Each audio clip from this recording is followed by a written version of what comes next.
Assalamualaikum warahmatullahi wabarakatuh. Ibu dan teman-teman, kami dari kelompok 4 ingin menjelaskan materi terakhir kami mengenai analisis dan perancangan sistem pada minimarket Richmart. Kami yang beranggotakan eh, Alianwar Munte dengan BP 2010531002, saya sendiri Iksan Abdillah Nasution 2010531037, dan Fatalia Zikra Utami 2010532037. Materi yang pertama mengenai latar belakang perusahaan akan disampaikan oleh Ali Anwar. Kepada Ali Anwar, persilakan. Pertama itu profil bisnis. Nama usaha dari ini yaitu Richmart yang dengan lokasi usaha Jalan Ampera, Bandar Buat, Kecamatan Lubuk Kingelangan, Kota Padang, Sumatera Barat dengan nomor kode pos 25155 dengan nomor telepon 082174873939. Dan untuk pendiri dari Richmart yaitu Bapak Wirahmat, dan tahun dimulai usaha yaitu tahun 2022 dengan jenis usaha minimarket. Selanjutnya itu secara bisnis. Richmart merupakan salah satu usaha retail yang berbentuk minimarket. Usaha ini berlokasi di Jalan Ampera, Bandar Buat, Kecamatan Lubuk Kilangan, Kota Padang, Barat, Sumatera Barat. Usaha ini dilatar belakangi untuk dapat menafkahi dan memenuhi kebutuhan keluarga. Selain itu, usaha ini dibentuk dengan alasan lapangan usaha di area sekitar lokasi tersebut yang tersedia untuk dapat membuka usaha di bidang retail. Karena ke lokasi usaha ini yang berada di dalam kawasan perumahan, pemilik memiliki kesempatan yang bagus dan dapat menarik banyak pelanggan nantinya. Selanjutnya itu proses bisnis. Richmart adalah usaha yang berfokus kepada pemasaran produk meliputi semua kegiatan yang melibatkan penjualan barang secara langsung ke konsumen. Produk yang diperjualkan termasuk ke dalam berbagai jenis produk makanan maupun makanan kering maupun basah, produk minuman, produk kebersihan rumah tangga, produk parfum, dan komestik lainnya, serta berbagai jenis produk kelengkapan rumah tangga lainnya. Richmart akan membeli kebutuhan produk-produk kepada suppliernya yang akan dijual kembali kepada pelanggannya. Usaha ini akan memeriksa dan mencatat apa saja kebutuhan produk yang sudah habis atau sudah kekurangan stoknya. Lalu Richmart akan memesan langsung kepada supplier dengan melampirkan data produk yang dibutuhkan pemesan atau pembelian produk tersebut dilakukan secara manual. Proses penjualan akan terjadi setelah calon pelanggan datang langsung ke tempat, melihat dan menemukan produk tersedia di display minimarket yang diinginkan oleh pelanggan tersebut. Setelah pelanggan menemukan produk yang diinginkan, lalu kasir akan men-scan produk yang diinginkan pelanggan tersebut, sehingga pemesanan dari pelanggan akan tercatat secara otomatis ke dalam sistem minimarket tersebut. Next. Nah, selanjutnya itu struktur dari bisnis. Struktur ini yaitu pertama yaitu dari pemilik yaitu Pak Wirahmat, dan bagian keuangan yaitu Bu Erni, dan untuk kasir yaitu Jihan, dan karyawannya yaitu Intan. Next. Selanjutnya itu perancangan output. Nah, berikut merupakan contoh sistem penjualan yang berbasis cetak, yaitu yang bagian A merupakan faktur penjualan dan untuk bagian B merupakan laporan penjualan. Sistem penjualan berbasis display yang bagian A merupakan faktur dari penjualan berbasis display dan yang bagian B merupakan laporan penjualan berbasis display. Yang ketiga yaitu sistem penjualan yang berbasis web. Pada gambar, pada gambar di layar yaitu bagian A itu merupakan contoh faktor penjualan, faktur penjualan, dan yang bagian B merupakan laporan penjualan berbasis web. Next. Yang kedua itu sistem pembeliannya. Untuk yang pertama itu sistem pembelian berbasis cetak. Di layar sudah kita lihat itu bagian A untuk faktur pembeliannya dan berbasis cetak, dan bagian B itu laporan pembelian berbasis cetak. Kemudian sistem pembelian berbasis display. Sama seperti tadi di layar sudah tertera, yaitu bagian A-nya merupakan faktur pembelian berbasis display dan bagian B-nya itu merupakan laporan pembelian berbasis display.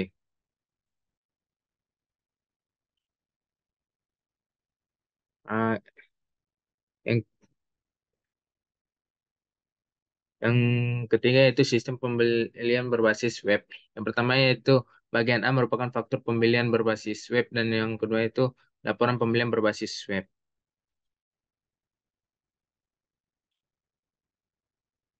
Nah, yang ketiga itu sistem penggajian.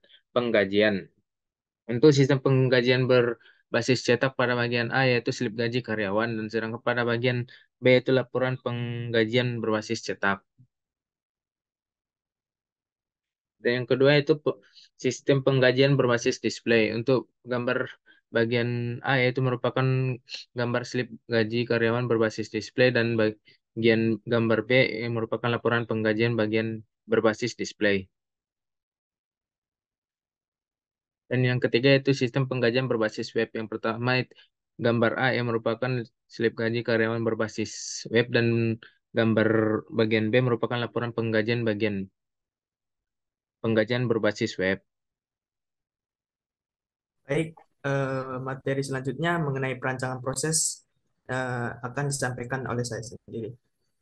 Yang pertama adalah diagram konteks. Di sini ada materi, bagian mengenai pembeli, supplier, kasir, pemilik, bagian keuangan, dan sistem penjualan pembelian dan penggajian di Richmart. Pertama itu sistem penjualan. Kamus data penjualannya pertama adalah nama arus data, data stok barang mengenai bagian keuangan akan mengolah data stok barang ke dalam sistem. Kedua, nama arus data, data penjualan barang mengenai sistem yang dibeli oleh pelanggan. Eh, yang ketiga, nama arus data mengenai nota pembelian barang mengenai kasir akan mengolah stok barang di sistem yang dibeli oleh pelanggan, lalu akan mencatat pembayaran yang dilakukan oleh pelanggan tersebut. Keempat, nama arus data laporan penjualan barang, yaitu bagian keuangan akan membuat laporan penjualan yang akan diberikan kepada pemilik. Kedua, yaitu DFD mengenai sistem pembelian. Kamus data pembeliannya pertama, data stok barang mengenai bagian keuangan melakukan pengecekan pada stok barang. Kedua, nama arus datanya data pembelian barang mengenai bagian keuangan melakukan pengecekan stok barang lalu melakukan pembelian pada barang. Ketiga, nama arus data nota pembelian barang mengenai supplier akan mengirimkan barang ke Richmart dengan bukti atau nota pembelian barang tersebut. Keempat, nama arus datanya laporan pembelian barang mengenai bagian keuangan akan membuat laporan pembelian barang yang akan diberikan kepada pemilik. Kelima, nama arus data laporan stok barang mengenai bagian keuangan akan membuat laporan stok barang yang akan diberikan kepada pemilik. Yang ketiga, DFD mengenai sistem penggajian.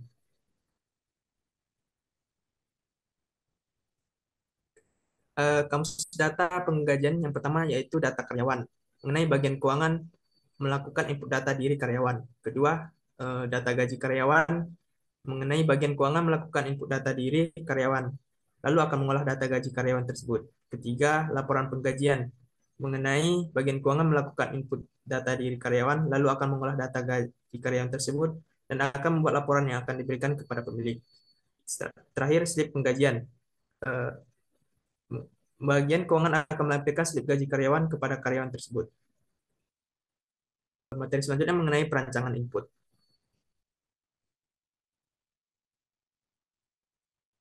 Di sini sistem penjualan eh, mengenai gambar input data stok barang, sistem penjualan.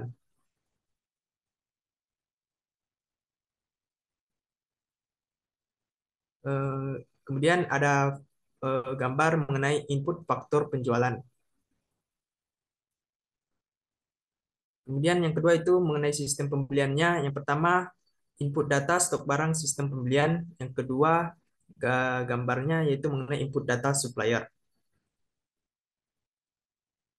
Di sini ada gambar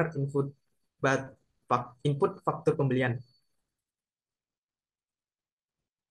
Yang ketiga mengenai sistem penggajiannya. Yang pertama, eh, data karyawan. Kemudian kedua, gambar dari input data gaji karyawan tersebut. Kemudian slip penggajiannya.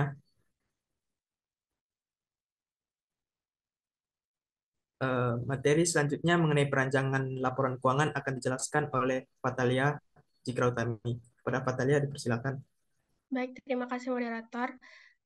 Materi selanjutnya itu perancangan laporan keuangan. Yang pertama ada laporan arus kas. Berikut gambar perancangan untuk laporan arus kas. Yang kedua ada gambar untuk perancangan laporan perubahan modal. Yang ketiga perancangan laporan laba rugi untuk Richmart. Dan yang keempat laporan neraca yang akan dirancang untuk untuk Richmart. Yang selanjutnya yaitu perancangan database. Pada perancangan database ini terdapat yang pertama yaitu untuk perancangan file atau tabelnya. Yang pertama ada perancangan indeks. Di dalam perancangan indeks ini akan terkait mengenai untuk pembuatan laporan arus kasnya nanti.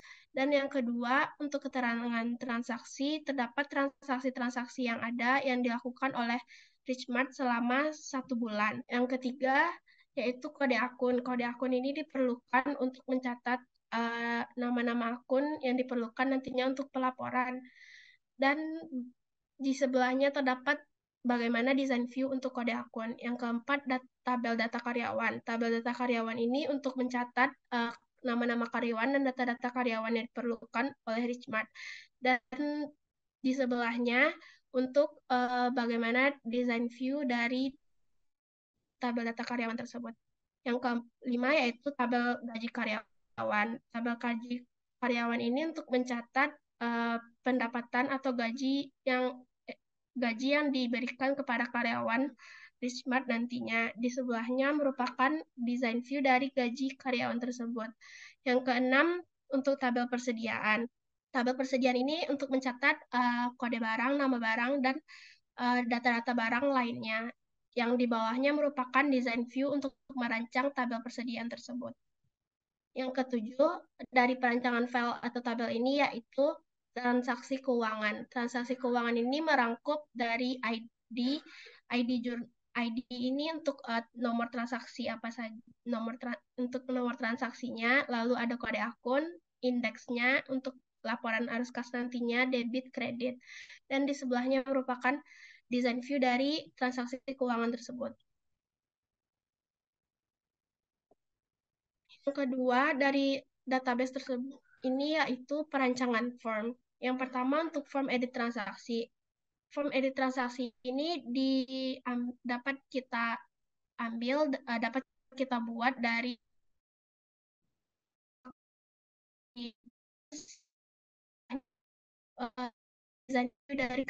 dari form edit transaksi tersebut.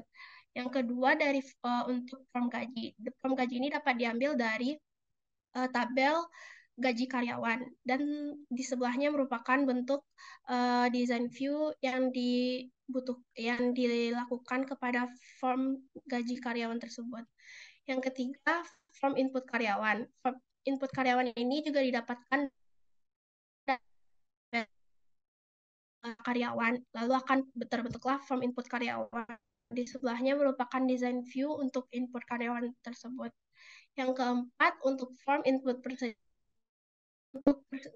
ini kata persediaan.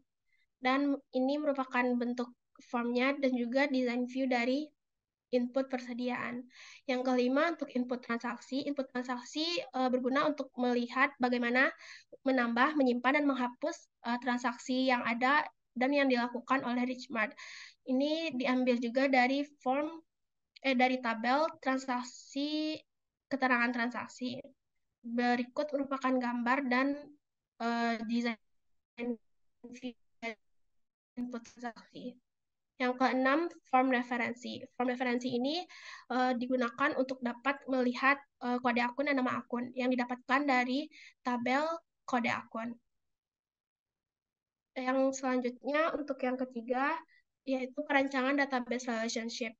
Dari tabel yang telah kita buat sebelumnya, kita akan mendapatkan relationship-nya seperti ini.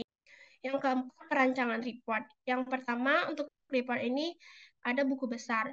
Yang kedua, jurnal umum. Berikut merupakan gambaran dari jurnal umum. untuk perancangan report pada Richmart. Yang ketiga, perancangan report untuk laporan arus kas. Berikut gambarnya. Yang keempat ada laporan laba rugi. Dan yang kelima ada laporan perubahan modal. Yang keenam ada neraca. Dan yang terakhir ada slip gaji. Yang selanjutnya yaitu perancangan switchboard. Pada perancangan switchboard ini kita dapat melihat pada halaman utamanya. Baik, untuk perancangan database dengan menginput transaksi dapat menambahkan, lalu nanti di form input transaksi akan diisi seperti ditampilkan lalu disimpan. Setelah disimpan, dapat kita lihat pada keterangan transaksinya telah bertambah nomor 17, lalu di transaksi keuangannya juga akan bertambah nomor transaksi 17 nanti, dan begitu juga di laporan berikutnya. Untuk buku besarnya dengan nomor kas, dengan kode akun kas akan bertambah juga. Untuk transaksi 17, jurnal umumnya juga akan bertambah pada nomor ID 3435, laporan arus kasnya juga akan bertambah pada pembeli tambahan rak, dan begitu juga di laporan lainnya karena pada database telah terhubung semuanya. Baik, sekian dari kelompok kami. Apabila ada kesalahan mohon dimaafkan. Assalamualaikum warahmatullahi wabarakatuh.